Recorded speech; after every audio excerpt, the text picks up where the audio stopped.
Computer with Tejas ઠક્કરમાં આપનું સ્વાગત છે।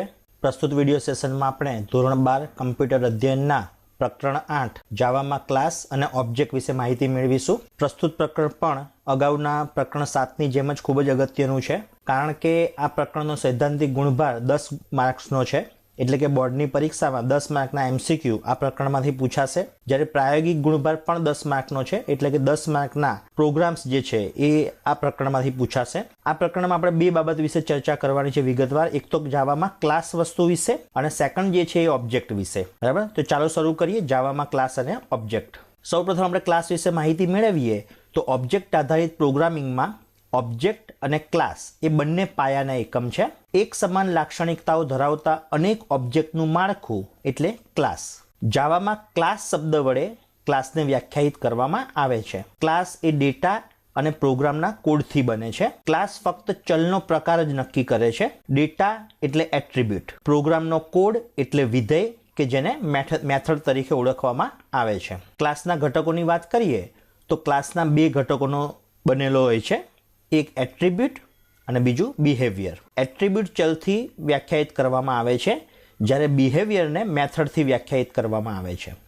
મેથડનો ઉપયોગ એટ્રીબ્યુટને મેળવવામાં અને તેમાં ફેરફાર કરવા માટે થાય છે। ક્લાસનો ઉપયોગ ફક્ત ઓબ્જેક્ટના નિર્દેશનો સંગ્રહ કરવા માટે કરવામાં આવે છે, જેથી ક્લાસ પ્રકારના ચલને નિર્દેશિત ચલ તરીકે પણ ઓળખવામાં આવે છે। ઓબ્જેક્ટ બનાવવા માટેના 3 સ્ટેપ્સ છે। ફર્સ્ટ ઓફ ઓલ ડિક્લેરેશન એટલે કે જાહેરાત કરો, કે જેમાં ચલને ઘોષિત કે જાહેર કરવા માટે એનો ઉપયોગ કરવામાં આવે છે। બીજું જે સ્ટેપ જે છે એ છે ઇન્સ્ટન્ટેશન એટલે કે દ્રષ્ટાંતીકરણ, મેમરી ફાળવીને ઓબ્જેક્ટ બનાવવા માટે। અને ત્રીજું જે સ્ટેપ છે એ ઇનિશિયલાઇઝેશન એટલે કે પ્રારંભ, ઓબ્જેક્ટને કિંમત આપવા માટે મેથડને કોલ કરવામાં આવે છે।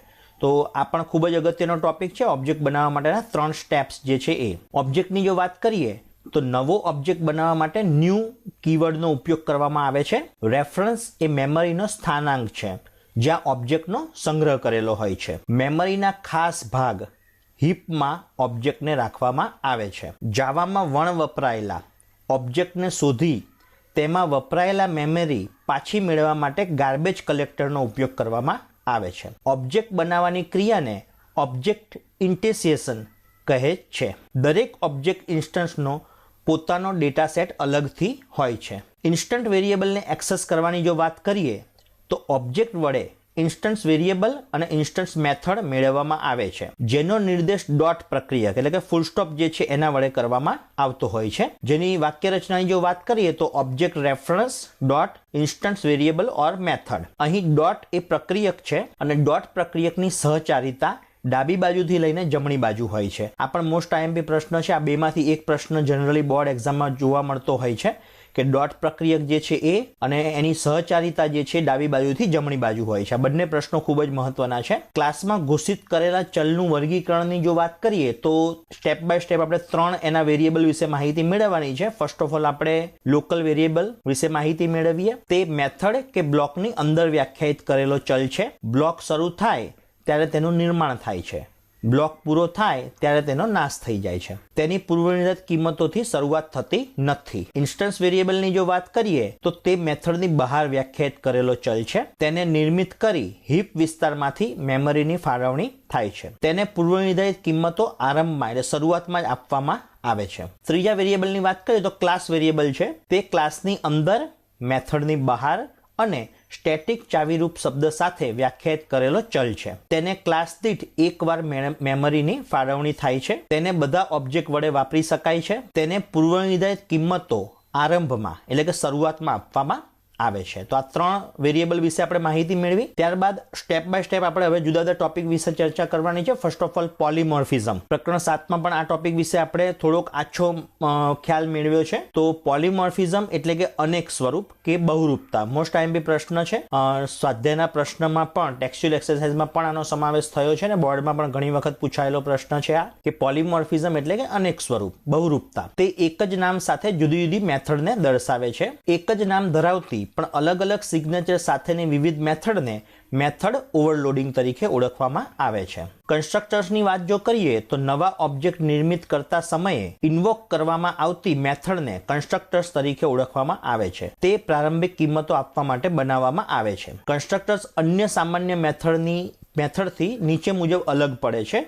ફર્સ્ટ ઓફ ઓલ, કન્સ્ટ્રક્ટરનું નામ ક્લાસના નામ સમાન જ હોવું જોઈએ. કન્સ્ટ્રક્ટરને પરત પ્રકાર હોતો નથી. તે પ્રોગ્રામમાં કોઈ પણ જગ્યાએ ઇન્વોક કરવામાં આવતો નથી. ખૂબ જ મહત્વનો ટોપિક છે એક્સેસ કંટ્રોલના વિઝિબિલિટી મોડિફાયર. આમાંથી ઘણા બધા પ્રશ્નો બોર્ડ એક્ઝામમાં પૂછાતા હોય છે. તો એક્સેસ કંટ્રોલ એ દ્રશ્યતાની નિયંત્રણ બાબત છે, જેથી એક્સેસ મોડિફાયરને વિઝિબિલિટી મોડિફાયર તરીકે પણ ઓળખવામાં આવે છે. મેથડ કે વેરિયેબલને સુરક્ષિત રાખવા માટે 4 સ્તરની વિઝિબિલિટી સુરક્ષા અવેલેબલ હોય છે. આ વિશે પણ આપણે અગાઉના પ્રકરણમાં ચર્ચા કરી ચૂક્યા છીએ. આ ટોપિક જે છે એ ટેક્સ્ટબુકમાં રિપીટ થાય છે. તો સૌથી પહેલું જે છે જે પબ્લિક, કે જે પ્રથમ સ્તરનું છે. મેથડ વેરિયેબલને સુરક્ષિત રાખવા માટે 4 સ્તરની વિઝિબિલિટી સુરક્ષા છે. ફર્સ્ટ ઓફ ઓલ, પબ્લિક જે પ્રથમ સ્તરનું વિઝિબિલિટી છે, પેકેજ એ બીજા સ્તરનું, પ્રોટેક્ટેડ ત્રીજા સ્તરનું અને પ્રાઇવેટ એ ચોથા સ્તરનું છે. આપણે દરેક વિશે વિગતવાર માહિતી મેળવીએ તો પબ્લિક એ સુરક્ષાનો પ્રકાર છે. જે પ્રથમ સ્તરનો એક્સેસ છે તે સૌથી વધુ શક્ય એક્સેસ છે. તે ચલ કે મેથડના પ્રકારની પહેલા વાપરવામાં આવે છે. ચલને બધા ક્લાસમાં વ્યાખ્યાયિત કરવો હોય ત્યારે પબ્લિકનો ઉપયોગ કરવામાં આવે છે. તે અન્ય પેકેજમાં વ્યાખ્યાયિત ક્લાસને પણ વિઝિબિલિટી પૂરી પાડે છે. એક્ઝામ્પલ જોઈએ તો પબ્લિક ફ્લોટ લેન્થ, આ એનું એક એક્ઝામ્પલ છે. બીજો આપણે સુરક્ષાનો પ્રકાર જે છે એ છે પેકેજ. પેકેજ એ બીજા સ્તરનો એક્સેસ છે, જેને કોઈ નિશ્ચિત નામ હોતું નથી. તે બાય ડિફોલ્ટ એટલે કે પૂર્વ નિર્ધારિત સુરક્ષાનો પ્રકાર છે. જ્યારે કોઈ પણ પ્રકારનો સુરક્ષાનો પ્રકાર નક્કી ન કર્યો હોય કે ન આપવામાં આવ્યો હોય ત્યારે પેકેજ જે છે બાય ડિફોલ્ટ લેવામાં આવે છે. તે ડિફોલ્ટ સ્તરનું પ્રોટેક્શન છે. તેનો વિસ્તાર પબ્લિક ચલ કરતાં ઓછો હોય છે. તેનો ઉપયોગ પેકેજની બહાર થઈ શકતો નથી. એની વાક્ય રચનાની વાત કરીએ તો આ પ્રમાણે પેકેજ નેમ હેઠળ એને વ્યાખ્યાયિત કરવામાં આવે છે. ત્રીજો પ્રકાર જોઈએ પ્રોટેક્ટેડ. એ ત્રીજા સ્તરનો એક્સેસ છે. તે ચલ કે મેથડના પ્રકારની પહેલા વપરાય છે. તેની વિઝિબિલિટી પબ્લિક અને પેકેજ કરતાં ઓછી હોય છે, પરંતુ ચોથું સ્તર જે પ્રાઇવેટ છે એના કરતાં પૂર્ણ ગુપ્તતા વધારે હોય છે. એમાં ચોથા સ્તરની વાત કરીએ આપણે પ્રાઇવેટ. સૌથી સુરક્ષિત જો પ્રકાર હોય તો એ પ્રાઇવેટ છે. ચોથા સ્તરનો એક્સેસ છે. તે ચલ કે મેથડના પ્રકારની પહેલા વાપરવામાં આવે છે. તેનો ઉપયોગ કરીને સૌથી ઉચ્ચ કક્ષાની સુરક્ષા મેળવી શકાય છે. તે સૌથી ઓછી દ્રશ્યતા પૂરી પાડે છે. તે ડેટા એન્કેપ્સ્યુલેશન પણ પૂરું પાડે છે. દુનિયાની નજરમાંથી તે ડેટાને છુપાવે છે અને ખોટી રીતની ગણતરીને મર્યાદામાં રાખે છે. ડેટા એન્કેપ્સ્યુલેશન પૂરું પાડવાનો સૌથી શ્રેષ્ઠ માર્ગ વધુમાં વધુ ડેટા જે છે પ્રાઇવેટ કરવાનો છે. જેટલો તમે ડેટાને પ્રાઇવેટ કરવો હોય તેને પ્રાઇવેટ કરો તો એ સૌથી શ્રેષ્ઠ એને તમે ડેટા એન્કેપ્સ્યુલેશન પૂરું પાડી શકો છો.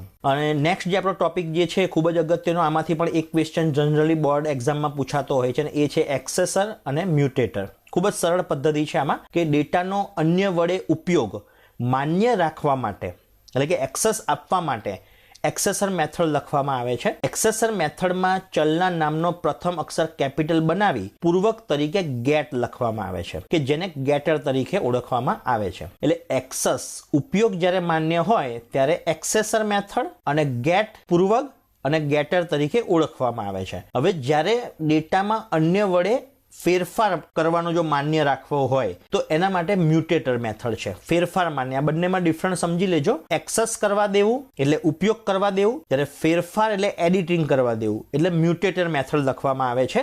મ્યુટેટર મેથડમાં ચલના નામનો પ્રથમ અક્ષર કેપિટલ બનાવીને પૂર્વક તરીકે સેટ વડે લખવામાં આવે છે. એટલે સેટ ઉપરથી સેટર તરીકે એને ઓળખવામાં આવે છે. ખૂબ જ અગત્યનો ટોપિક છે. જો તમે સમજી લેશો તો ખૂબ ઇઝી છે. આમાં બોર્ડમાંથી ઘણી વખત પ્રશ્ન પૂછાયેલા છે કે ઉપયોગ માન્ય હોય, અને 2017ની અંદરમાં જે બોર્ડની એક્ઝામ લેવાય એમાં તો 2 પ્રશ્ન ટોપિકમાંથી પૂછવામાં આવ્યા છે કે ઉપયોગ માન્ય હોય તો એક્સેસર અને ગેટર. જો ફેરફાર એડિટિંગ માન્ય હોય તો મ્યુટેટર, સેટર. આ પ્રમાણે તમે ઇઝીલી યાદ રાખી શકો છો. તો વિદ્યાર્થી મિત્રો, આ પ્રકરણ જે છે અહીંયા પૂરું થાય છે. આ પ્રકરણની અંદરમાં આપણે ખૂબ જ અગત્યના એવા ટોપિક્સ વિશે ચર્ચા કરી છે. તો નેક્સ્ટ ચેપ્ટરમાં પ્રકરણ 9માં જે જાવા આધારિત જ છે એમાં આપણે ફરીથી મળીએ છીએ.